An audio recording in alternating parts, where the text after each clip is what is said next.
bénédiction de Dieu repose sur vous alors que nous étudions ces épîtres. Comme il l'a mentionné, nous avons terminé avec les épîtres de Paul aux Corinthiens la fois dernière. Et la raison qui nous a poussé à choisir Galates, ce sont surtout les questions relatives au rôle de la loi que cette épître aborde. Et nous avons une dernière question qui nous était parvenue par téléphone concernant le rôle de la loi. Et nous allons surtout considérer Galates et puis essayer de répondre à ces questions. Normalement, le thème traité par Galates, on peut dire que c'est la liberté chrétienne. Alors, certains diront peut-être la justification par la foi, comme dans Romains. Mais nous allons regarder à travers cet épître ce que l'apôtre Paul a à nous communiquer.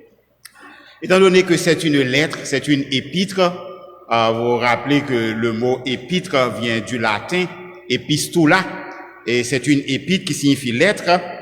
Et lorsque nous recevons une lettre, la première question que nous nous posons, qui est-ce qui nous a écrit cette lettre? Qui est-ce qui a écrit? Donc c'est pourquoi on se pose la première question, qui est l'auteur de l'épître aux Galates? Lorsque on cherche l'auteur d'un livre de la Bible en particulier, on regarde d'abord les évidences. Et il y a deux catégories d'évidences. Il y a les évidences internes et les évidences externes. Parmi les évidences internes, c'est-à-dire ce que nous trouvons dans le contenu de la lettre elle-même, et nous voyons que l'auteur de la lettre, il dit s'appeler Paul. Donc, c'est Paul, et la majeure partie des deux premiers chapitres est autobiographique et correspondent bien à la vie de Paul. Il y a plusieurs allusions historiques qui concordent avec les actes des apôtres, et la théologie de Galates a un caractère paulinien très proche de Romains. Donc, c'est ce que nous avons comme évidence interne. Alors, certains des éléments des évidences internes. Et après avoir regardé les évidences internes, nous cherchons à regarder les évidences externes. Pour ce qui est, lorsqu'il s'agit d'évidences externes, il faut d'abord regarder comment l'Église primitive, les pères de l'Église, ont réagi par rapport à la lettre, c'est-à-dire à une épître, surtout dans le Nouveau Testament. Et nous voyons que Galates est cité par beaucoup des pères de l'Église comme Polycarpe, Ignace, Justin Martyr, Origène, Irénée, Tertullien, Clément d'Alexandrie. Et puis, il y a le fragment de Muratori qui considérait les livres propres à l'adoration, des choses de ce genre. Nous trouvons Galates dans ce fragment de Muratori, et elle est aussi citée par Marcion, un hérétique qui avait fait son propre canon et par rapport au Nouveau Testament. Donc, en considérant les preuves internes et les preuves externes en particulier, établissent solidement l'apôtre Paul comme étant l'auteur de l'épître aux Galates. Après avoir considéré l'auteur, et nous devons regarder à qui la lettre s'est-elle adressée. Et c'est ce que nous appelons les destinataires. Lorsque nous lisons dans le premier verset, et aussi le chapitre 3, le verset 1, la lettre s'adresse aux églises de la Galatie.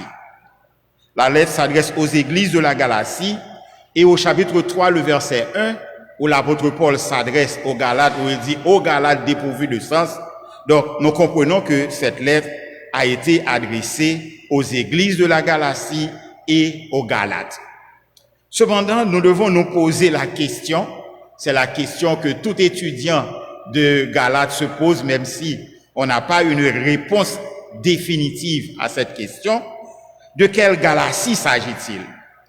S'agissait-il de la Galatie du Nord ou de la Galatie du Sud? Galatie ethnique pour le Nord et Galatie administrative pour le Sud. Et lorsque nous parlons de Galatie et ethnique, et c'est pourquoi lorsqu'on étudie Galates, on a ce qu'on appelle deux théories. Deux théories pour déterminer de quelle Galatie il s'agissait.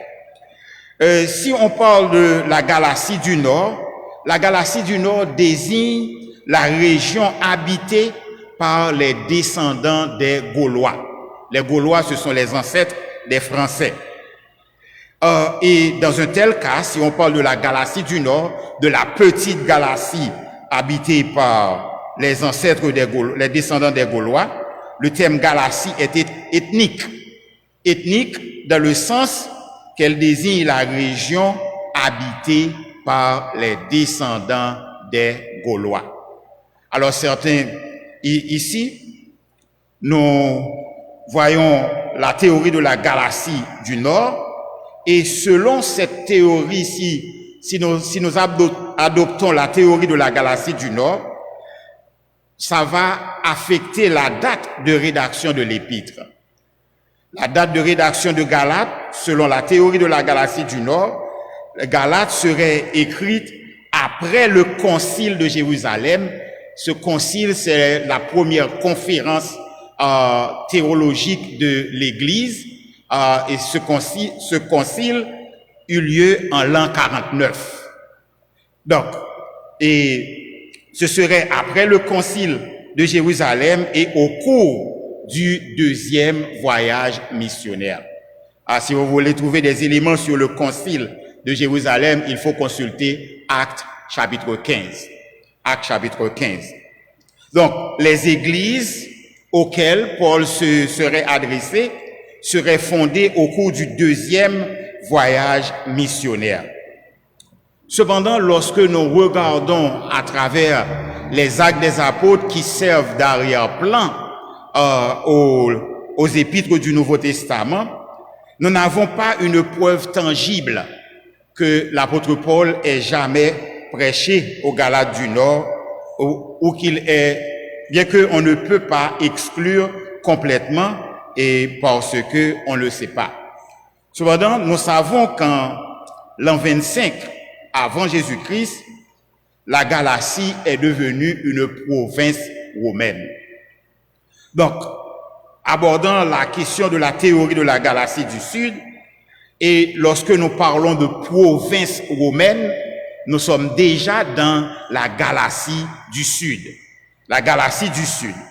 Et la Galatie du Sud, lorsque nous parlons de province, c'est à peu près, on pourrait parler, et pour actualiser pour nous autres haïtiens, de département et de département probablement, pour essayer de comprendre. Et la province romaine avait une plus grande étendue que la Galatie ethnique. Donc, regardez ce qui se passe. Il y avait une partie qu'on appelait Galatie, qui était habitée par les Gaulois, mais lorsque les Romains ont pris le contrôle, ils ont une plus grande partie administrative et ils ont conservé le nom de Galatie. Donc, la Galatie où habitaient les Gaulois est devenue partie de la province romaine de la Galatie. Alors, donc c'est pourquoi nous parlons de la province romaine avec une plus grande étendue que la Galatie ethnique, et cette province romaine englobait aussi les régions de l'Icaonie, la Pisidie, une partie de la Phrygie et aussi les villes de Derbe, Lystre, Icône et Antioche de Pisidie. Il faut noter ces noms de villes, surtout à la fin, Derbe, Lystre, Icône et Antioche de Pisidie, parce que l'apôtre Paul et son équipe, Paul et Barnabas, ils ont fondé les églises dans les villes de Derbe, Lystre, Icône et Pisidie. Donc, si on emploie la Galatie du Sud, ce n'est plus un terme ethnique, c'est beaucoup plus un terme politique et on peut parler de la Galatie administrative. Alors, le problème qui pose confusion, c'est que du temps de Paul, lorsque on parlait de Galatie, le nom Galatie est utilisé en même temps pour désigner la petite région initiale qu'habitaient les Gaulois et pour désigner la province romaine tout entière. Et nous avions déjà noté qu'au cours de leur premier voyage missionnaire, Paul et Barnabas ont établi 4 églises dans la partie sud de la province, dans les villes d'Antioche, bien entendu, c'est Antioche de Pisidie, parce que dans les Actes des Apôtres, vous allez voir Antioche de Syrie, c'est-à-dire Antioche qui fait partie de la province de Syrie, et Antioche de Pisidie, Antioche qui fait partie de Pisidie, de la province de Pisidie. Icône et Lystre de la région de Pisidie, Icône, Lystre et Derbe. Donc, nous avons ces 4 églises qui ont été fondées au cours du premier voyage missionnaire. Et lorsque nous lisons l'épître aux Galates, nous voyons que l'apôtre Paul, sa façon de s'adresser aux destinataires, il s'adresse à des églises dans lesquelles il a personnellement exercé un ministère. Et lorsqu'il salue, il parle des frères comme des connaissances de ces gens-là. Et nous savons que l'apôtre Paul a presque perdu la vie en Galatie parce que les Juifs l'ont lapidé à Lystre et l'ont laissé pour mort. Il a été lapidé, traîné hors de la ville, laissé pour mort, et les disciples l'ont environné, il s'est levé et est rentré dans la ville. Alors, nous savons qu'il a été laissé pour mort dans Actes chapitre 14.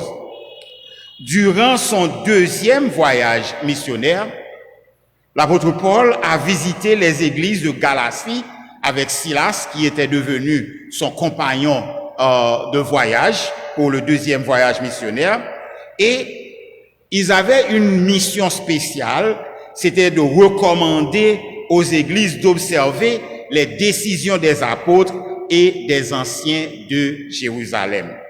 Vous pouvez lire dans Actes chapitre 16, les versets 1 à 5.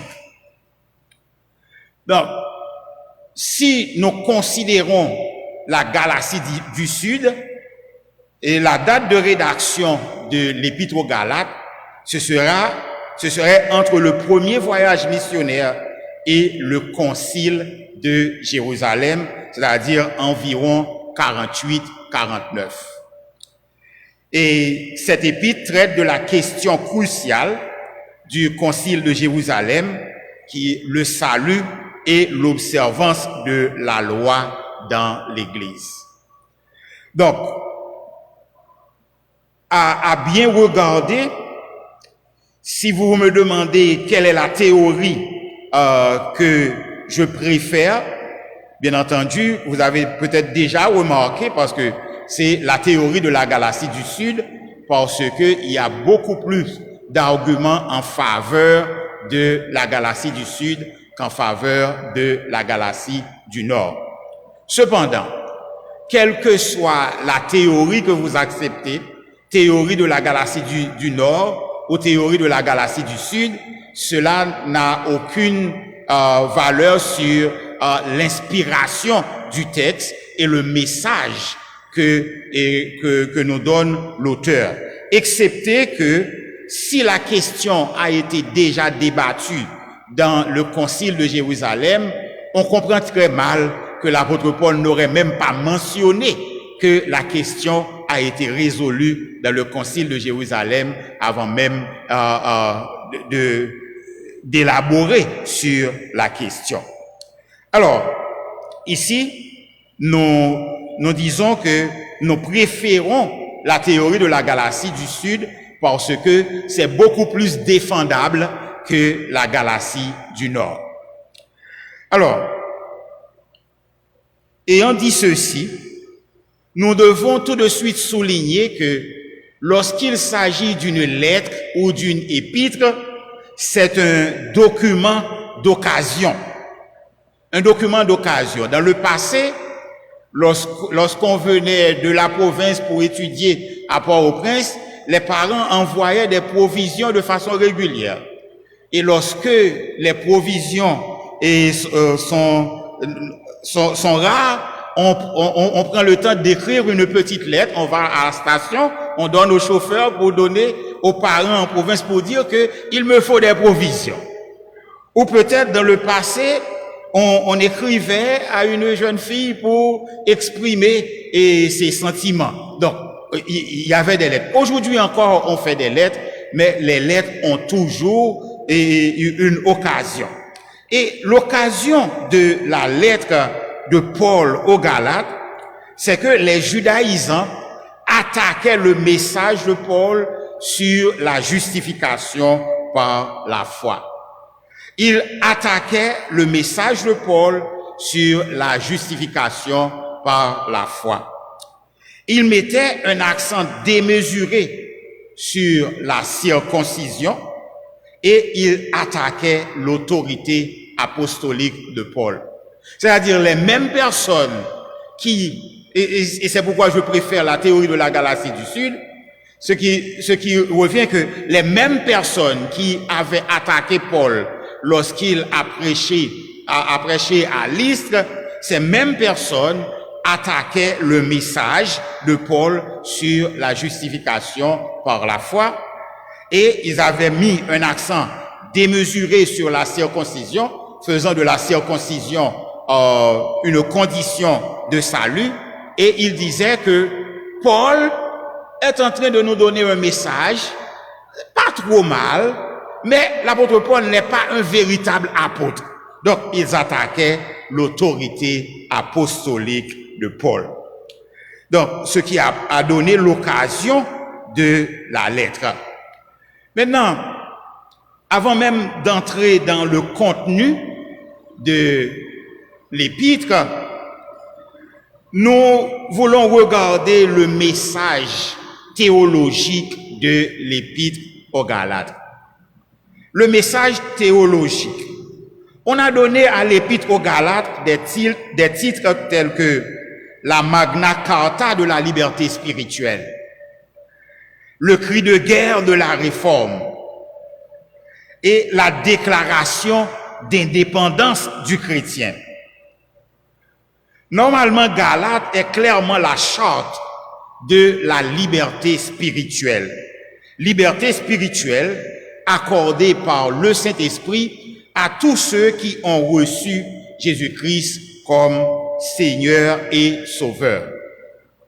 Et Galate parle de la liberté spirituelle.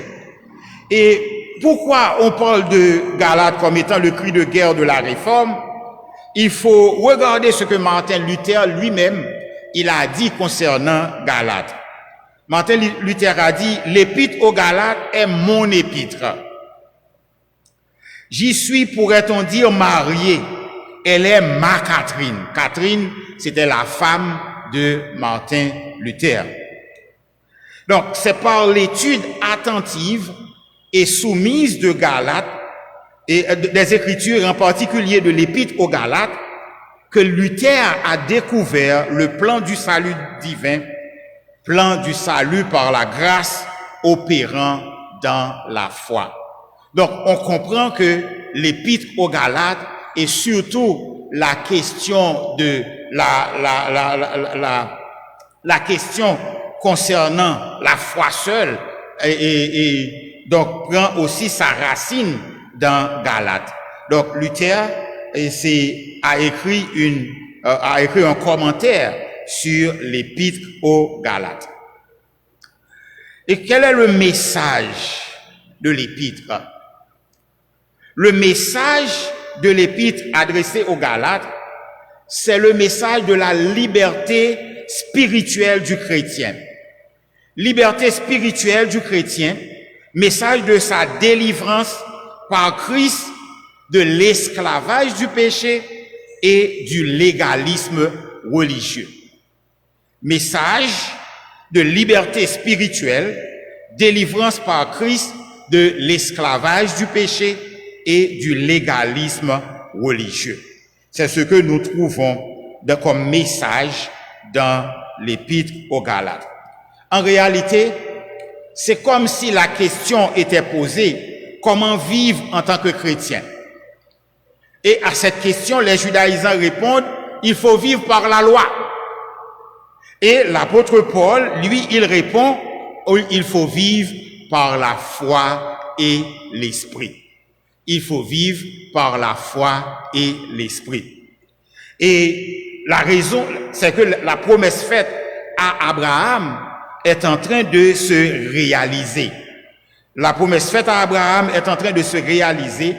L'âge de l'alliance sinaïtique a pris fin. La nouvelle alliance a été ratifiée par Christ dans sa mort, inaugurée par l'Esprit dans sa venue. Alors, lorsque nous célébrons la Sainte Seine, nous répétons assez souvent que Jésus-Christ, en instituant la Sainte Seine, il a dit clairement, c'est la nouvelle alliance en mon sang. C'est-à-dire, avec la mort de Christ, commence la nouvelle alliance. Donc, Jésus-Christ signe la nouvelle alliance, il ratifie la nouvelle alliance avec son sang, et cette alliance est inaugurée le jour de la Pentecôte avec la manifestation du Saint-Esprit le jour de la Pentecôte. La nouvelle alliance a été inaugurée. Et c'est pourquoi il y a cette différence dans les évangiles et dans les actes des apôtres. Différence, par exemple, lorsque vous lisez les évangiles, à plusieurs reprises, vous allez voir que Jésus souffle sur ses disciples et dit « Recevez le Saint-Esprit ». Parce que, à travers les évangiles, le Saint-Esprit agissait comme dans l'Ancien Testament. Le Saint-Esprit venait pour permettre à la personne choisie, permettez-moi de dire ainsi, d'accomplir une tâche particulière, et après cela, il se retirait. Il se retirait. Mais avec l'inauguration de la nouvelle alliance au temps de l'Église, dans Actes chapitre 2, eh bien, maintenant, le Saint-Esprit ne se retire plus parce que le Saint-Esprit habite le croyant. Le Saint-Esprit habite le croyant. Et c'est pourquoi le croyant ne peut pas prier comme David, même s'il pêche, ne me retire pas ton Esprit Saint, parce que le Saint-Esprit ne se retire pas. Le Saint-Esprit ne se retire pas au temps de l'Église. Mais le Saint-Esprit peut être attristé. Donc le Saint-Esprit est attristé par le péché. Donc, la nouvelle alliance a été ratifiée par le sang de Christ et inaugurée par l'Esprit dans sa venue. Donc maintenant, quel est le but de Galates?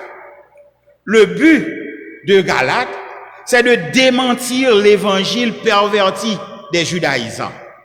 Démentir l'évangile perverti des judaïsants. Selon leur évangile, le salut est par les œuvres de la loi. Il faut observer les œuvres de la loi pour être sauvé. Paul voulait démentir l'évangile perverti des judaïsants afin de ramener les Galates à la vie de la liberté par la foi en Jésus-Christ. Donc, le but de Galates, c'est de démentir l'évangile perverti des judaïsants afin de ramener les Galates à la vie de la liberté par la foi en Jésus-Christ. Et nous avons un petit plan sommaire, bien entendu, pour Galates. Et dans les 2 premiers chapitres, nous disons que l'apôtre Paul défend son apostolat, défense de l'apostolat de Paul, les chapitres 1 et 2, et défense de la justification par la foi, chapitres 3 et 4, et défense de la liberté chrétienne, chapitres 5 et 6. Donc, nous avons 3 divisions de chapitres. Nous n'allons pas nous arrêter sur ces éléments parce que nous allons surtout considérer la première partie de l'épître aux Galates et après avoir considéré les éléments d'introduction. Alors, ce qui arrive, nous allons surtout considérer les versets 1 à 9 de l'Épître aux Galates aujourd'hui en termes d'introduction à cette épître qui est d'une importance particulière, surtout par rapport aux questions que se posent les gens concernant le rôle de la loi et par rapport à nos autres chrétiens.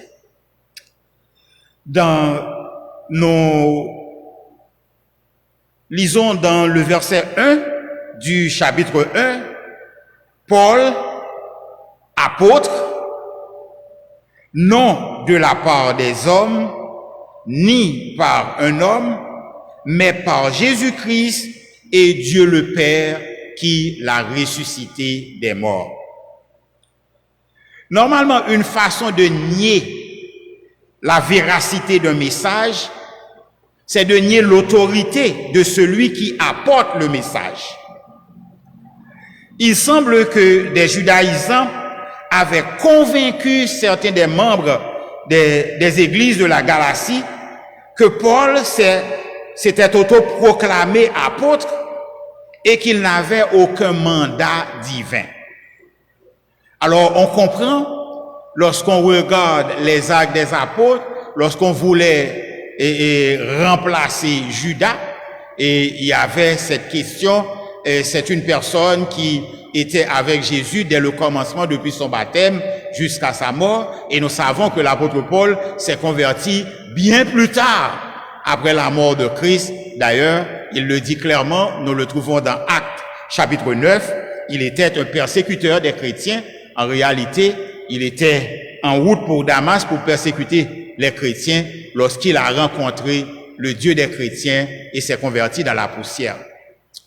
Alors, ils disaient que Paul, il s'est autoproclamé apôtre et il n'a aucun mandat divin. Alors, on comprend que dans les premières lignes de sa lettre, dans la salutation apostolique, l'apôtre Paul commence sa lettre en établissant immédiatement l'authenticité de son autorité apostolique, en parlant de l'origine de son autorité apostolique. Il dit qu'il est apôtre. Un apôtre, c'est un envoyé. Un envoyé avec une mission. Et il dit que l'homme, il n'est envoyé ni par un homme. L'homme n'est ni la source, ni l'agent de l'apostolat de Paul. Et en disant ceci, il dit que pratiquement, ce n'est pas un homme qui a fait de moi un apôtre. Parce que lorsqu'on regarde le thème apôtre en général, un apôtre est un envoyé, et il dit que c'est Dieu, il est apôtre de Jésus-Christ. Il est apôtre, donc il a été envoyé par Jésus-Christ. Et ce n'est pas un homme qui lui a imposé les mains et qui l'a envoyé, il a été envoyé par Jésus-Christ. L'homme n'est ni la source, ni l'agent de l'apostolat de Paul, parce que Jésus est la source et l'agent de l'apostolat de Paul. Et nous le trouvons dans le chapitre 1, le verset 1, il dit clairement, Paul, apôtre, non de la part des hommes, ni par un homme, mais par Jésus-Christ et Dieu le Père qui a ressuscité Jésus-Christ des morts. Étant apôtre de Jésus-Christ, Paul est en train de dire qu'il est un porte-parole authentique. Un porte-parole authentique, sans usurpation de titre ou de droit. Donc, le message qu'il va donner, puisqu'il est un envoyé de Jésus-Christ, le message qu'il proclame, c'est le message de Jésus-Christ. L'évangile qu'il annonce, c'est l'évangile de Jésus-Christ. En s'introduisant de la sorte, Paul présente son autorité, c'est-à-dire son droit de parler, et son message, c'est-à-dire la vérité qu'il annonce. Donc, en s'introduisant comme étant apôtre, il dit qu'il est un porte-parole attitré du Seigneur. Il n'est pas en train d'usurper et le titre d'apôtre. D'ailleurs, l'origine de son apostolat, c'est Jésus-Christ. Et le verset 2, et tous les frères qui sont avec moi aux églises de la Galatie. Vous comprenez qu'ici, et tous les frères relie ici, Paul et tous les frères. Tous les frères qui sont avec moi aux églises de la Galatie, verset 3, que la grâce et la paix vous soient données de la part de Dieu le Père et de notre Seigneur Jésus-Christ.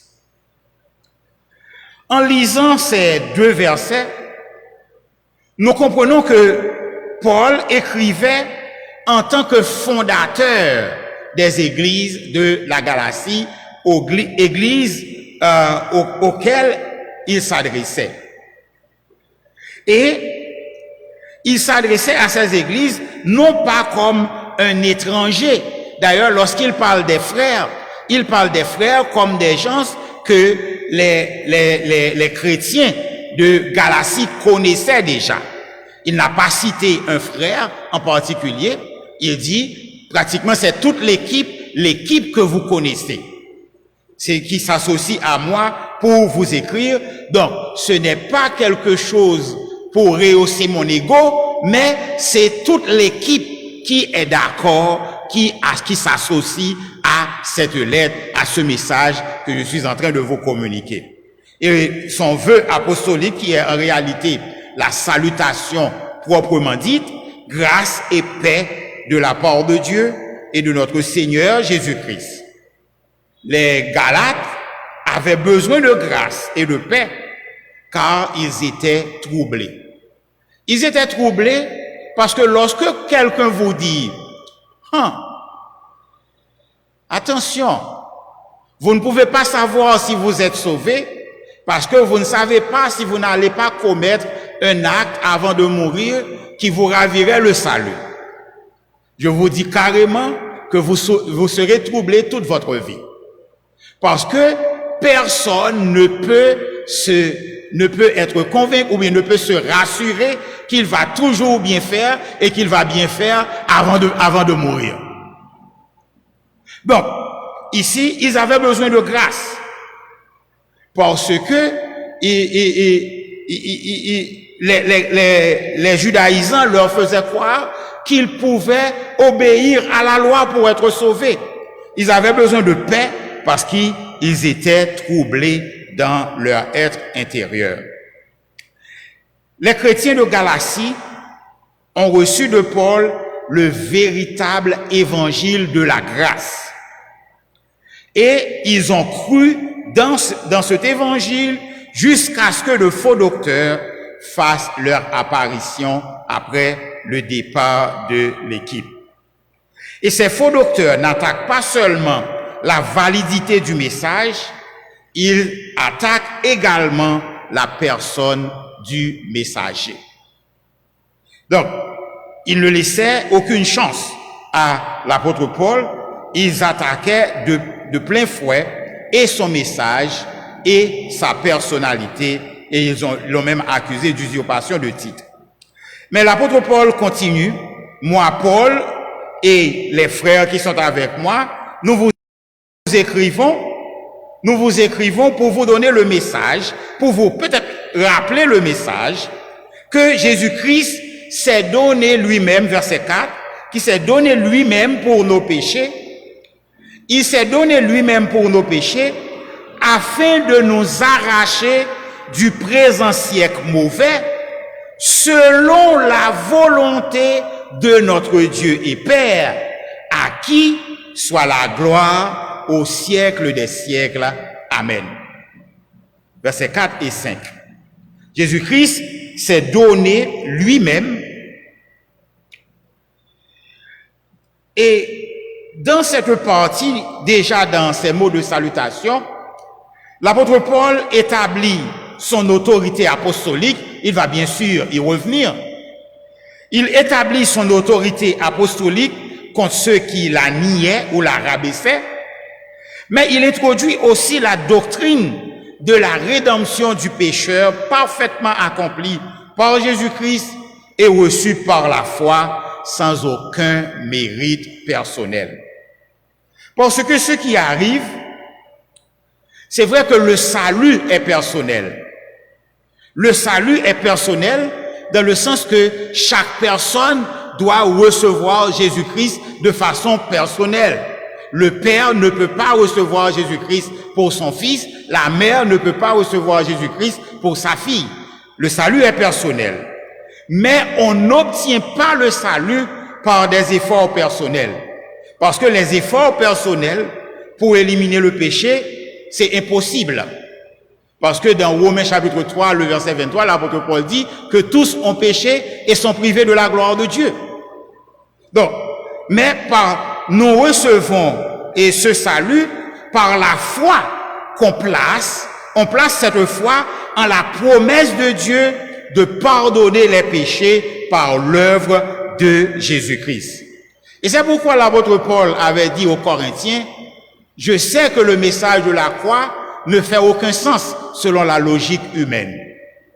Mais c'est le message qui sauve parce que c'est en mettant notre confiance dans la promesse de Dieu de pardonner nos péchés par l'œuvre de Jésus-Christ que nous sommes sauvés. Et c'est la mort, en réalité, la mort expiatoire de Jésus, c'est la partie la plus essentielle du plan divin de la rédemption. Disons, permettez-moi de le dire, disons que la mort de Jésus, c'est le centre de la Bible. S'il n'y avait pas la mort de Jésus, personne ne serait sauvé. Personne. Que ce soit les saints de l'Ancien Testament, que ce soit les saints du Nouveau Testament, que ce soit nous autres présents aujourd'hui ou ceux qui viennent après nous. Donc, la mort de Jésus, la mort expiatoire de Jésus, c'est la partie essentielle du plan divin de la rédemption. Un évangile sans la mort expiatoire de Jésus n'est pas un évangile. Parce que c'est la mort expiatoire de Jésus qui est essentielle au plan divin de la rédemption.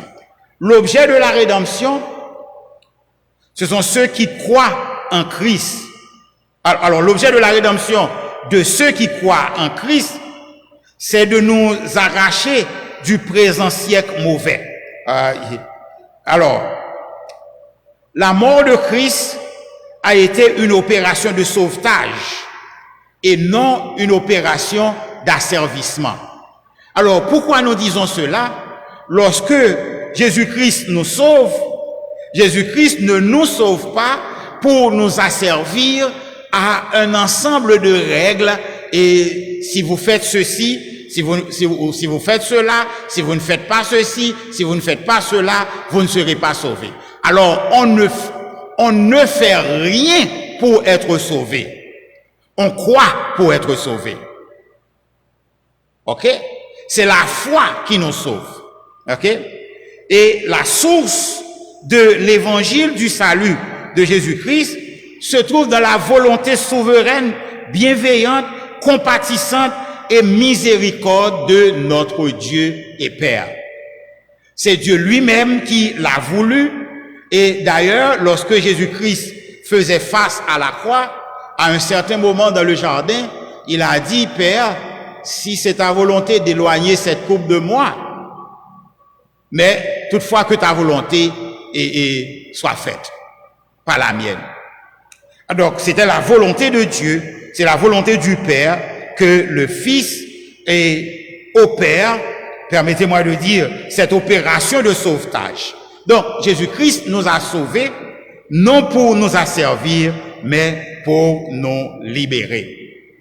Et nous allons continuer pour avancer. Cependant, nous remarquons que Galates, c'est la seule des épîtres de Paul, la seule où Paul n'adresse aucun éloge à ses lecteurs. Où il dit, je remercie Dieu pour vous, de votre bonne foi, je remercie Dieu, je prie. Il semble qu'il ne peut pas attendre il veut battre le fer pendant qu'il est chaud. En fait, on comprend l'inquiétude de Paul. Il s'était inquiété profondément pour les croyants de Galatie et il est particulièrement bouleversé par les dangers qui les menacent en matière de doctrine. Après une brève salutation, il en vient immédiatement au problème qui a motivé sa lettre. Il en vient immédiatement au problème qui a motivé sa lettre. Au lieu de dire « je remercie Dieu », au verset 6, l'apôtre Paul commence par « je m'étonne ». Je m'étonne. Et quel est l'objet de cet étonnement? Je m'étonne que vous vous détourniez si promptement. Vous vous détourniez si promptement de quoi? Vous vous détourniez si promptement de celui qui vous a appelé. Qui vous a appelé, pas par votre mérite personnel, mais qui vous a appelé par la grâce de Christ. Je m'étonne que vous vous détourniez si promptement de celui qui vous a appelé par la grâce de Christ pour passer à un autre évangile.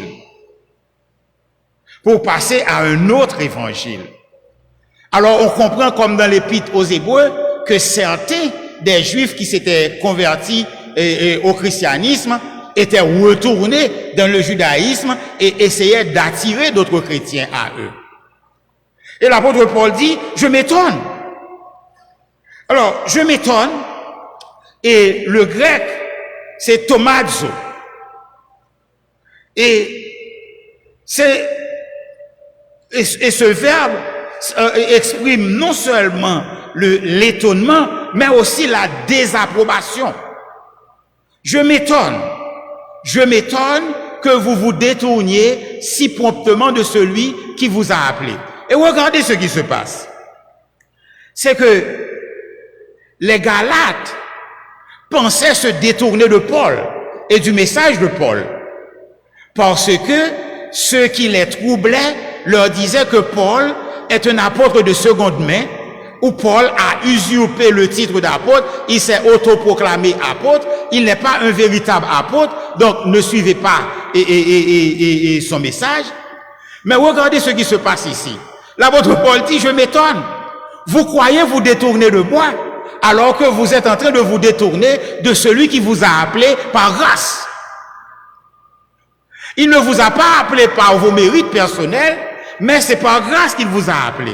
Et l'apôtre Paul souligne clairement que rejeter son évangile, rejeter l'évangile prêché par lui, c'est rejeter Jésus-Christ et c'est rejeter les bénédictions de Dieu associées à la nouvelle alliance. Les Galates ne s'attendaient pas à cela. Ils pensaient mettre de côté Paul, alors qu'en réalité, ils mettaient de côté leur Dieu, ou bien Dieu. Et le verset 7, l'apôtre souligne, vous êtes en train de passer à, permettez-moi une autre bonne nouvelle. Alors, je traduis l'évangile. Non pas qu'il y ait une autre bonne nouvelle, un autre évangile, mais il y a des gens qui vous troublent et qui veulent altérer l'évangile de Christ. Il y a des gens qui vous troublent, il n'y a pas un autre évangile. Il n'y a qu'un seul évangile, et c'est l'évangile du salut en Jésus-Christ par la foi. Donc, si quelqu'un vous dit, voici ce qu'il faut faire pour être sauvé, c'est un faux évangile, c'est ce que nous appelons l'évangile combinaison. Alors, il n'y a pas un autre évangile, mais il y a des gens qui vous troublent et qui veulent altérer l'évangile de Christ. Ils veulent altérer l'évangile de Christ. Et le plus grand danger en général auquel fait face l'Église, ce ne sont pas les gens du dehors, ce sont les faux docteurs du dedans. Parce que ils vous disent, nous avons trouvé le véritable évangile. Alors, les judaïsants créent une grande confusion dans les églises et altèrent de façon très sérieuse l'évangile de Christ. Ils enseignent que les païens doivent devenir juifs par la circoncision avant de pouvoir devenir chrétiens. Alors, laissez-moi répéter d'une autre façon. Il disait que si vous ne vous faites pas circoncire, vous ne pouvez être sauvés. Donc, c'est se faire juif avant de se faire chrétien. Et il disait que tous les chrétiens, juifs ou païens, ne sont justes devant Dieu que s'ils restent liés par les lois, les règlements et les cérémonies mosaïques. C'est si vous observez la loi que vous serez juste devant Dieu. C'est ce que prêchaient, c'est ce que proclamaient les judaïsants. Alors, ici, on comprend que l'apôtre Paul, il s'étonne. Et au verset 8, il dit, mais si nous-mêmes, et Paul et son équipe, si un ange du ciel, hypothétique, annonçait un évangile s'écartant de celui que nous vous avons prêché, m'a dit Champouli, qu'il soit anathème. Nous l'avons dit précédemment, et je le répète à cette heure, en ce moment, si quelqu'un vous annonce un évangile s'écartant de celui que vous avez reçu, m'a dit Champouli, qu'il soit anathème. Alors, rejeter la bénédiction de Dieu ou empêcher à d'autres d'en jouir, c'est s'attirer la malédiction divine. Il n'y a pas à sortir de là. Si on rejette, l'Épître aux Hébreux en parle aussi, si vous rejetez le seul sacrifice qui peut vous sauver, il n'y a plus de sacrifice pour votre salut. Aucun sacrifice n'est valable, puisque le seul sacrifice, vous le rejetez. Vous dites que vous ne voulez rien voir avec ce Jésus. Donc, vous ne pouvez être sauvé parce que Jésus a clairement dit qu'il est le chemin qui mène au Père. Ok? Alors, le danger menaçait vraisemblablement déjà les églises alors que Paul était encore en Galatie, et ce danger s'est probablement intensifié après son départ. Et ici, c'est comme un rappel que l'apôtre Paul adresse. Il dit, nous l'avons dit précédemment, et je le répète à cette heure, si quelqu'un vous annonce un évangile s'écartant de celui que vous avez reçu, qu'il soit anathème. Qu'il soit anathème. Alors, c'est intéressant, et aujourd'hui encore, les chrétiens le font, soit de manière consciente ou de manière inconsciente, soit parce que il est difficile de comprendre le salut, mais ils vont dans les rues, ils disent que nous allons faire l'évangélisation. Et ils prêchent, si vous mettez votre confiance en Jésus, vous êtes sauvés. Et des gens viennent à Christ. Mais lorsque ces gens arrivent dans l'église, ils disent, attention, si vous faites ceci ou cela, vous ne pouvez être sauvés. Donc ça, c'est de l'hypocrisie. Mais je vais conclure avec ces paroles de Wisby. Il dit que des millions de croyants pensent qu'ils sont spirituels en raison de ce qu'ils ne font pas. Je ne fume pas, je ne bois pas, je ne vole pas, et je respecte les gens. Alors, des millions de croyants pensent qu'ils sont spirituels en raison de ce qu'ils ne font pas, ou en raison du chef spirituel qu'ils suivent. C'est tel ou tel leader que je suis. Et vous connaissez ce leader. Ou en raison du groupe auquel ils appartiennent. Je suis baptiste, je suis de Dieu, je suis adventiste. Alors, le Seigneur nous montre dans l'Épître aux Galates combien nous avons tort. Nous avons tort et combien nous pourrions avoir raison si seulement nous laissions le Saint-Esprit agir en nous. Si seulement nous laissions le Saint-Esprit agir en nous. Nous sommes arrivés à la fin de notre présentation et pour ce soir, et nous avons surtout considéré les éléments d'introduction sur l'épître de Paul aux Galates. Nous avons regardé les évidences concernant, évidences internes et externes qui concernant l'auteur de l'épître aux Galates. Nous avons aussi considéré le message, l'occasion et de la lettre, et nous avons bien compris que des judaïsants sont passés après l'apôtre Paul pour répandre de l'ivraie parmi le blé, parce que ils ont pratiquement essayé d'altérer le message de l'évangile. Et l'apôtre Paul écrit aux Galates pour leur dire: vous êtes en train de vous détourner de celui qui vous a appelé par sa grâce.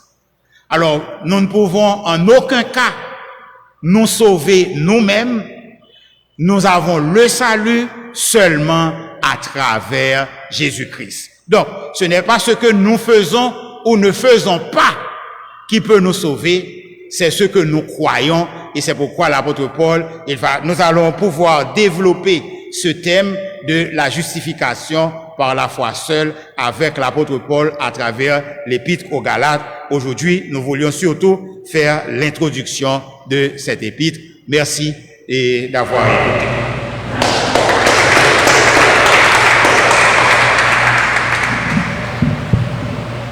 Nous bénissons le Seigneur pour cette étude de l'introduction du livre de l'épître aux Galates ce soir. Et nous en avons abordé, je crois, les 7 premiers versets après l'introduction du docteur Louis. Et je voudrais croire que vous avez retenu que nous devons tout faire pour éviter de tomber dans le piège de l'attachement aux traditions des hommes, mais que nous devons nous consacrer à suivre la vérité spirituelle qui est exprimée par Dieu.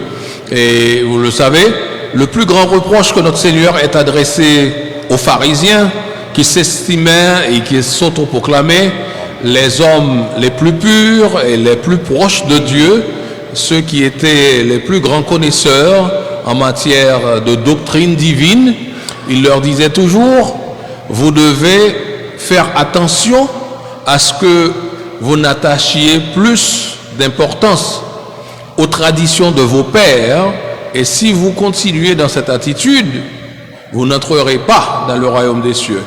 Nous sommes très reconnaissants au Seigneur pour cet enseignement de sa parole, et comme je l'avais dit tout à l'heure en introduction, je demande au Seigneur que l'ensemble de ses enfants puissent continuer non seulement à écouter cette parole, à l'apprendre, mais surtout ce qui est le plus important, à la mettre en pratique, car nous dit le Seigneur, il ne s'agit pas seulement d'écouter la parole, mais le plus important est de la mettre en pratique.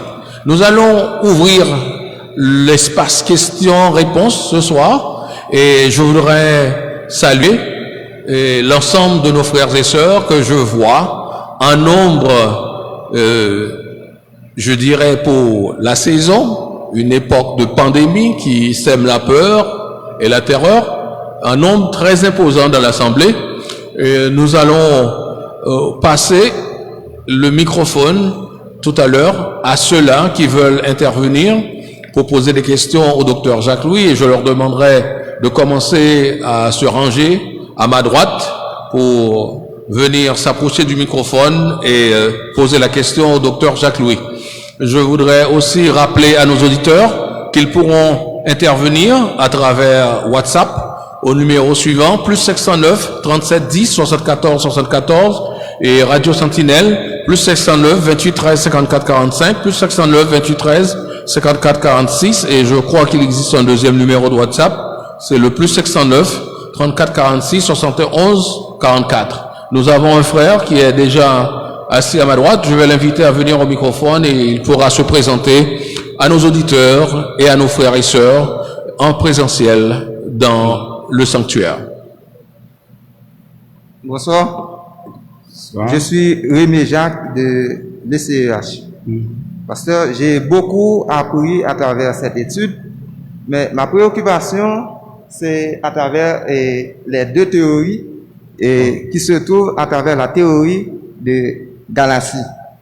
Maintenant, votre choix s'est porté sur la théorie de la galaxie du Sud. Et pour moi, je vois qu'il n'existe pas une grande différence entre ces deux théories. Et s'il y existe, c'est peut-être dans l'interprétation de la lettre.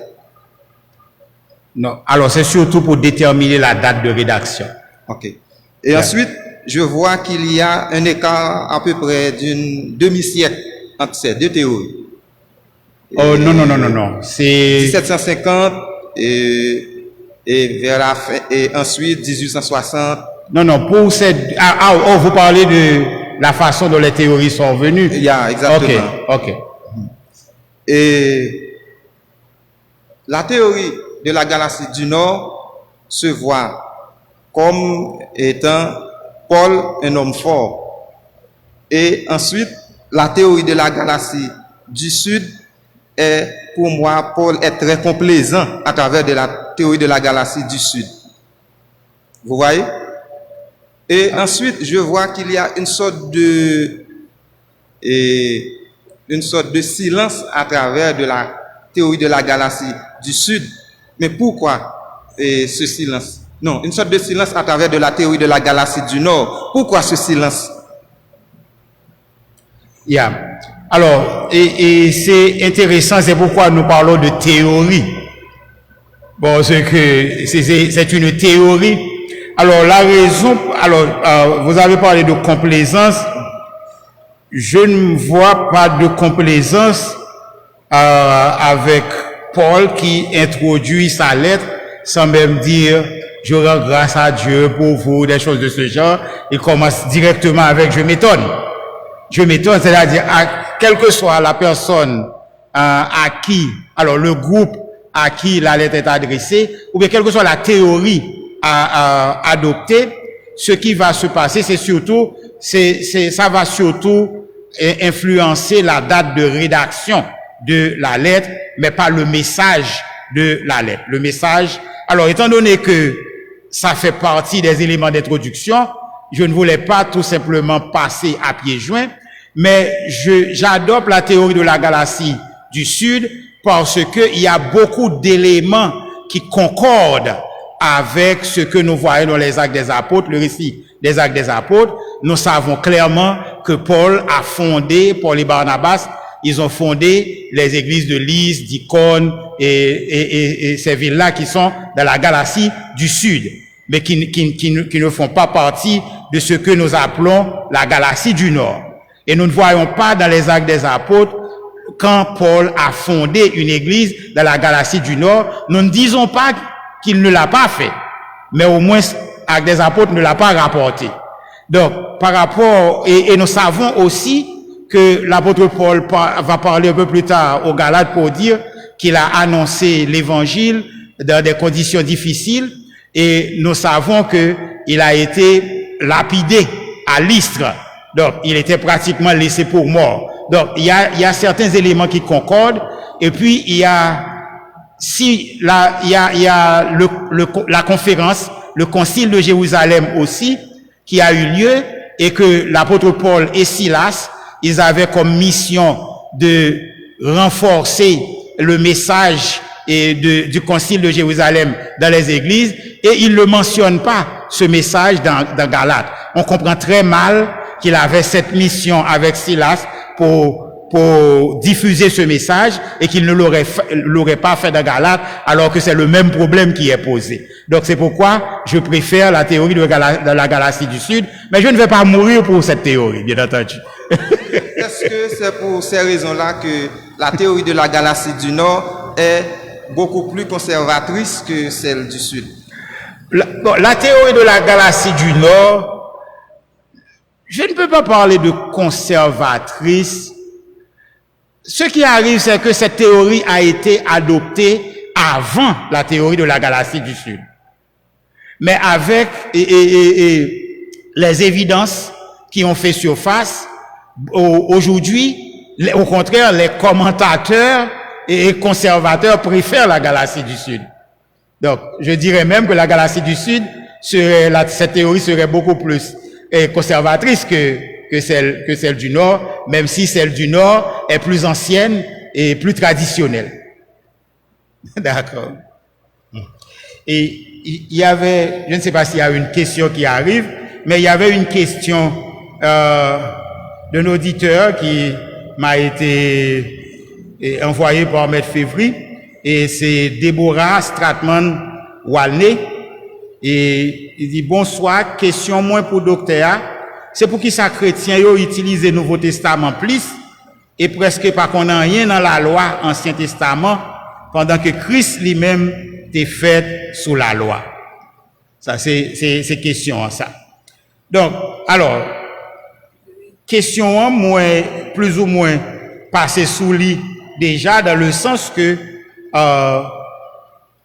les Jésus-Christ mourit, li ratifier la nouvelle alliance, et dans Épître aux Hébreux, il montre clairement que la nouvelle alliance remplaçait l'ancienne alliance, et il dit si ancienne alliance là t'es bon, eh bien il n'y a pas besoin d'une nouvelle alliance.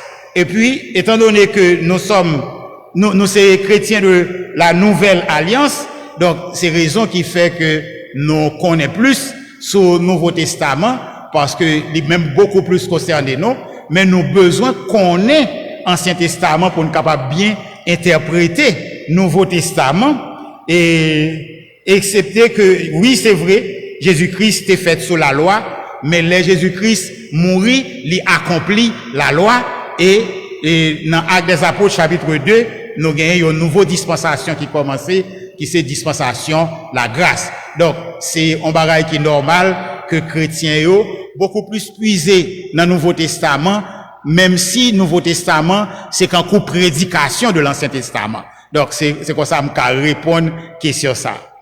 Merci. Merci, docteur Louis. Je vais te poser une question qui n'aurait pas rapport directement avec l'exposé de l'étude, mais qui n'en est pas non plus étrangère, puisqu'il s'agit d'une question concernant l'apôtre Paul, et vous-même, vous avez évoqué tout à l'heure son rôle comme apôtre et les critiques que les Juifs avaient portées contre lui parce qu'ils ne le considéraient pas comme un apôtre authentique. Dans le livre de l'Apocalypse, je crois au chapitre 22e, il est dit que la ville de la Nouvelle Jérusalem aura 12 fondations et sur elles seront gravés les noms des 12 apôtres de Jésus-Christ. Or, nous savons que Judas, s'étant engagé sur la voie de la perdition, a abandonné sa place, donc son nom ne sera pas gravé sur l'une des fondations, des 12 fondations de la Nouvelle Jérusalem.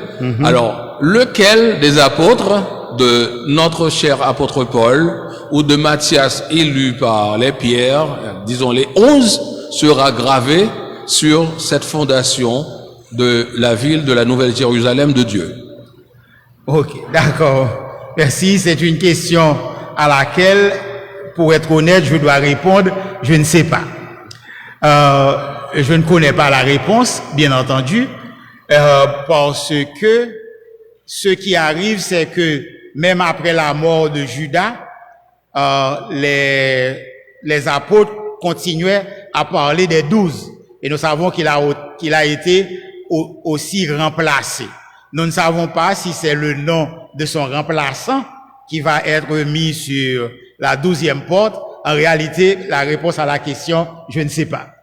Merci, docteur Louis. Donc, ce doute-là encore persiste assez loin.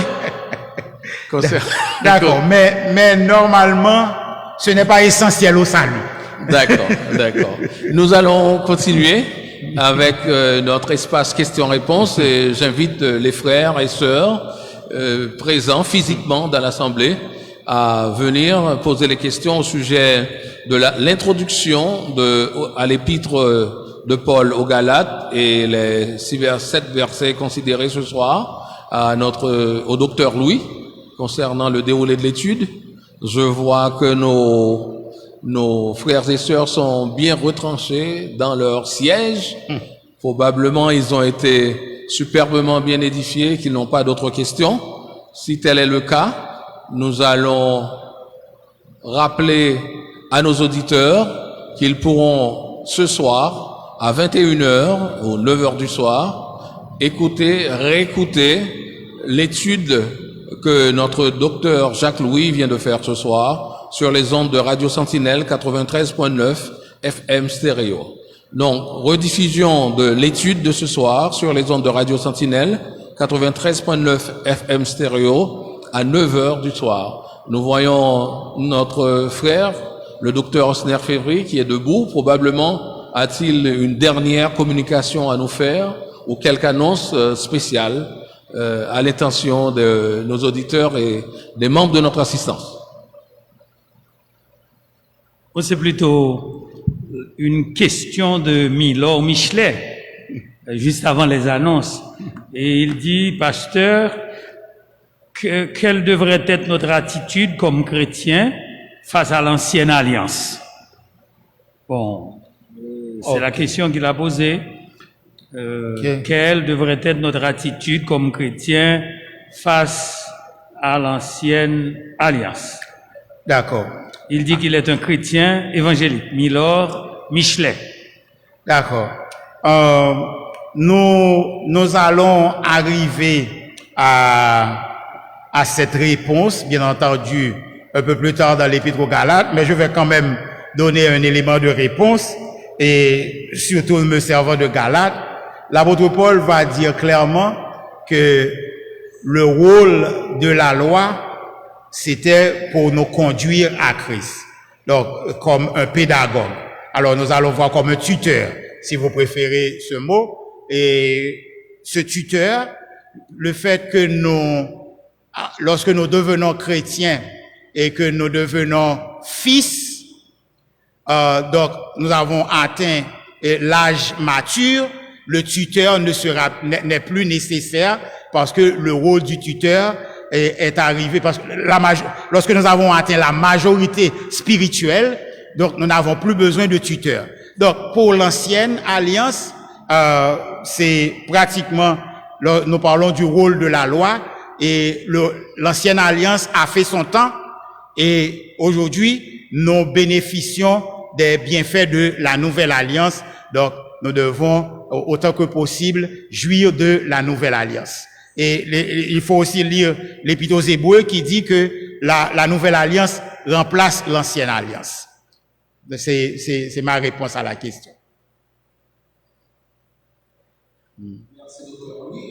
Si tu le permets, j'ajouterai aussi pour cet auditeur que de même que le Seigneur nous a dit dans Ésaïe, Adonai Eloheinu, Adonai Ehad, le Seigneur, notre Dieu, est un. De même, sa parole est une. Même s'il y a l'Ancien et le Nouveau Testament, il n'y a pas de confusion entre les deux. Comme le docteur Jacques Louis l'a dit, l'Ancien Testament, le Nouveau Testament est l'accomplissement de l'Ancien Testament. Et notre Seigneur Jésus-Christ, dans la plupart de ses messages, a dû faire allusion à ce qui était dit à son sujet dans les prophètes pour faire la prédication aux Juifs et au monde. Donc, cette confusion dans l'esprit des gens au sujet de l'ancienne et de la nouvelle alliance, l'alliance de Dieu, elle est complète et intégrale à travers l'intégralité de sa parole.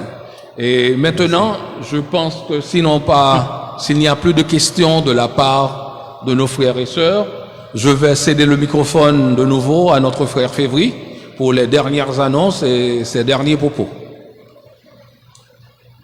Merci, frère Luc.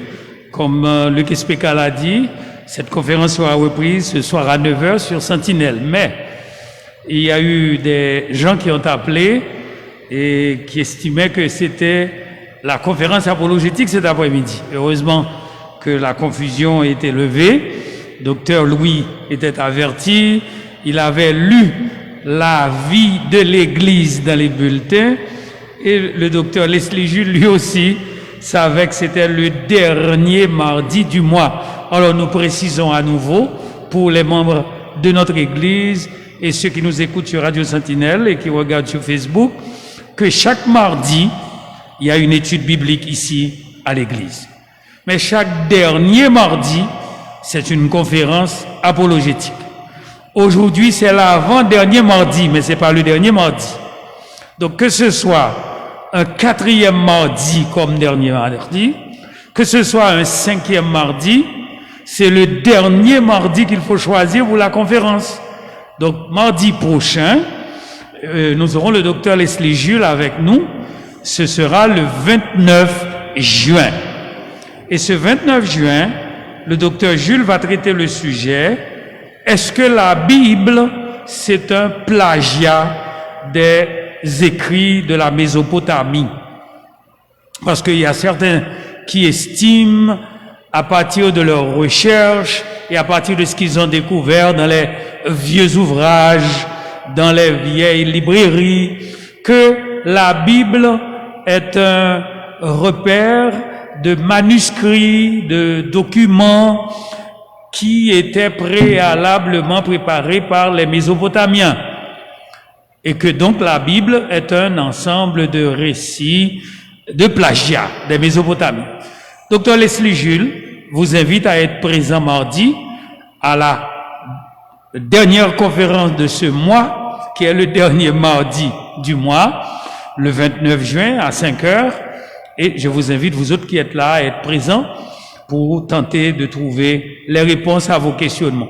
Ces invitations vont particulièrement aux élèves de nos collèges et lycées en classe terminale, philo, à ceux qui pour la première fois sont introduits à des notions en sciences sociales et humaines, notamment en anthropologie, ou bien en sociologie ou en philosophie, et aux chercheurs, aux penseurs, à ceux qui ne croient pas en l'existence de Dieu, aux vaudouisants, à des mécréants, bref, à des penseurs et aux intellectuels. Venez, avec l'aide du Saint-Esprit, avec des arguments scientifiques et historiques, le docteur Leslie Jules tentera de répondre à vos questions.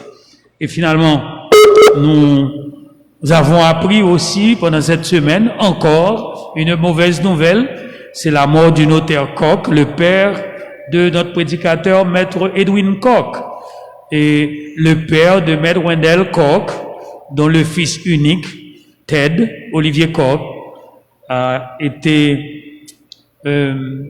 est mort et dont les funérailles ont été célébrées ici à l'église. Donc, décidément, notre église est frappée, mais en dépit de tout, comme nous l'avions dit dimanche à sœur Marlène, pasteur Marlène Sanon, même si les mauvaises nouvelles arrivent, frappent à nos portes, mais nous ne pouvons questionner la volonté de notre Dieu, car il était sur son trône, même pendant le déluge.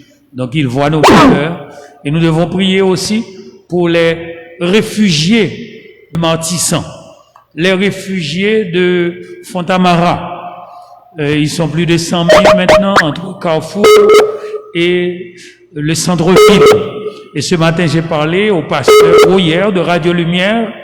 Il est bloqué depuis une semaine au studio de Radio Lumière. Il ne peut pas descendre. Il ne peut pas traverser. S'il traverse, il ne pourra pas remonter.